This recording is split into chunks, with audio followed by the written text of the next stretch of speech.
కన్నుల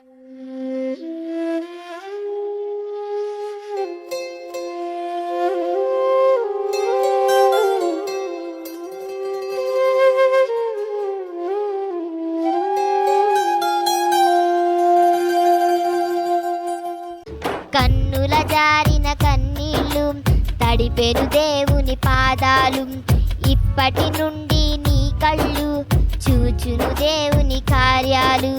కన్నుల జారిన కన్నీళ్ళు తడిపెను దేవుని పాదాలు, ఇప్పటి నుండి